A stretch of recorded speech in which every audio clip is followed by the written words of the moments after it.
My name's Melinda Miller, and I'm running for state senate in the 31st district. And I never thought I would be here. I've never run for, I think, anything before. But I'm running now because I feel like our democracy is in trouble.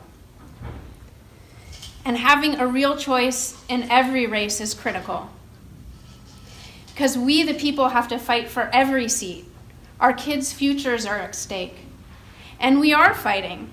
In Virginia and in Alabama, in Florida and Wisconsin and Tennessee, we're fighting and we're winning. We are winning unwinnable races all over this country, and we can do it in Ohio too.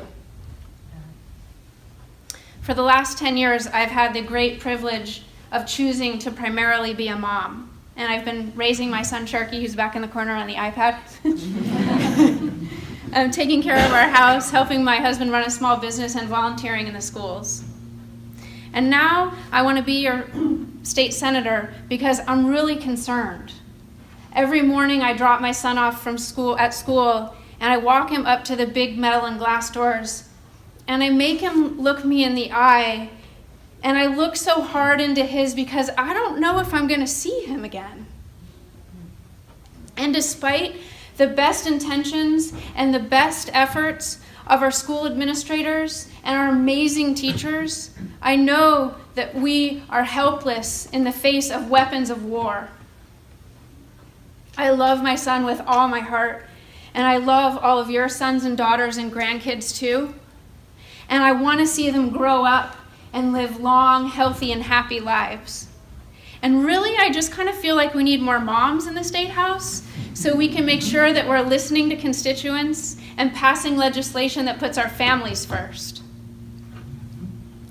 You know, I spent more than 20 years working in the service industry, mostly in restaurants, waiting tables and cooking food. And back in the early 90s when I was getting started at this little place, it was called King Avenue Coffee House down near OSU campus. None of us knew what we were doing.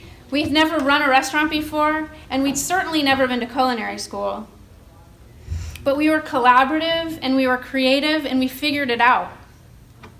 We taught each other how to cook in that kitchen, and we taught each other how to serve. We worked together, and we made mistakes, and we fed people. And I kind of feel like that's what's happening right now. And it's what has to happen right now. We, the people, were fed up and we're rising up. And some of us have been doing this work for a long time. And some of us are new to it. But we're coming together at places like the Newark Think Tank on Poverty and at the Freedom School, in our churches and our schools and around our tables, and right here tonight. And this time we're not making soup. We're making solutions to our problems of addiction and transportation and poverty.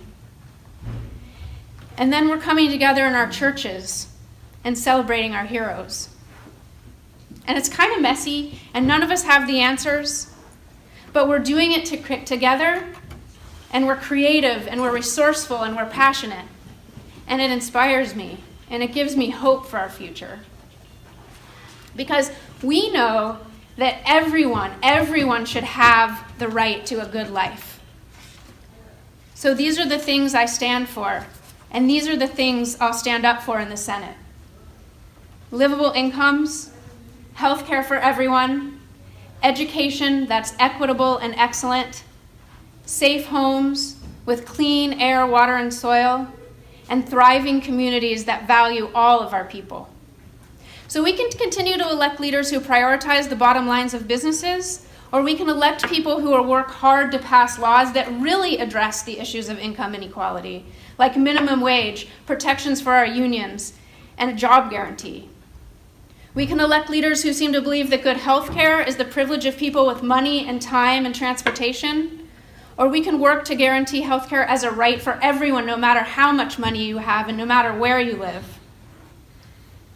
We can keep electing leaders who fund public schools based on zip code and property value, or we can elect leaders who will fund public schools equitably so that every child of every ability, race, sexuality, gender identity, religion, status, and family income can have an excellent education that cares for their whole being and prepares them for their future. I gotta say this one more thing. And because none of it matters if we don't have a future, We must do our part in Ohio to address global climate change and pass legislation that protects our air, water, and soil. So that's why I'm running. It's DIY time. We have to do it ourselves, and none of us can do it alone. I'm asking for your support, and I promise to listen to you and fight for you and do everything I can to make sure we have bright futures for our children.